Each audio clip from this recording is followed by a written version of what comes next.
ಒಂದು ವೇಳೆ ಮಡವೆಗಳು ಬಂದಂತ ಸಂದರ್ಭದಲ್ಲಿ ಅದನ್ನ ಸರಿಪಡಿಸ್ಕೊಳ್ಳೋದು ಹೇಗೆ?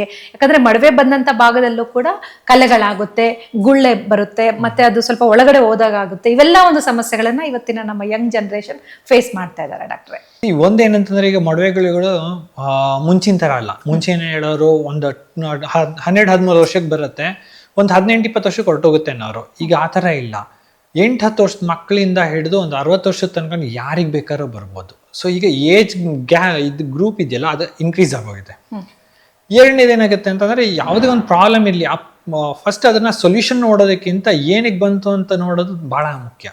ಅರ್ಥ ಮಾಡ್ಕೊಳ್ಳೋದು ಇಂಪಾರ್ಟೆಂಟ್. ಸೊ ಈಗ ಏನಾಗ್ತದೆ ಅಂದ್ರೆ ಪಿಂಪಲ್ಸ್ ಇದೆಲ್ಲ ಬರೀ ಹಾರ್ಮೋನ್ಸ್ ಇಂದ ಅಷ್ಟೇ ಅಲ್ಲ, life style is one thing which is majorly influencing. So life style ಅಂತಂದ್ರೆ ಏನು? ಒಂದು ಫಿಸಿಕಲ್ ಆಕ್ಟಿವಿಟಿ. ಸೊ ಎಷ್ಟೊಂದು ಸಲ ಏನು ಮಾಡ್ತಾರೆ ಅಂದರೆ, ಒಂದು ಗ್ರೂಪ್ ಇದ್ದಾರೆ ಚೆನ್ನಾಗಿ ಎಕ್ಸಸೈಸ್ ಮಾಡ್ತಾರೆ, ಒಂದು ಗ್ರೂಪು ಏನೂ ಮಾಡಲ್ಲ. ಎರಡೂ ಥರದ ಜನನ ನೋಡ್ತೀವಿ. ಎರಡು ಅತಿ ಆದರೆ ಭಾಳ ಕಷ್ಟ ಅದು. So we have to balance. So one physical activity ಇರಬೇಕು, so that helps to regularise hormones. Second ಏನಾಗುತ್ತೆ ಅಂತಂದರೆ ಫುಡ್ಡು, ಆಹಾರ ಶೈಲಿ. ಸೊ ಆದಷ್ಟು ನಾವು ಮನೆ ಊಟ ಮಾಡಿದಾಗ ಆರೋಗ್ಯ ಚೆನ್ನಾಗಿರುತ್ತೆ. ಸೊ ಪಿಂಪಲ್ಸ್ ಅಂತಂದಾಗ ಬೇಸಿಕ್ಲಿ ಏನಾಗುತ್ತೆ, ಅಲ್ಲಿ ಪೋರ್ಸ್ ಎಲ್ಲ ಬ್ಲಾಕ್ ಆಗಿ ಆಯಿಲ್ ಸೆಕ್ರೇಷನ್ ಜಾಸ್ತಿ ಆಗಿ ಇನ್ಫೆಕ್ಟ್ ಆಗಿ ಪಿಂಪಲ್ಸ್ ಆಗ್ತಾ ಇರುತ್ತೆ. ಸೊ ಆ ಡೆಡ್ ಸೆಲ್ಸ್ ಕಲೆಕ್ಷನ್ನ ಕಮ್ಮಿ ಮಾಡಬೇಕು ಅಂದರೆ we need lot of vitamin A.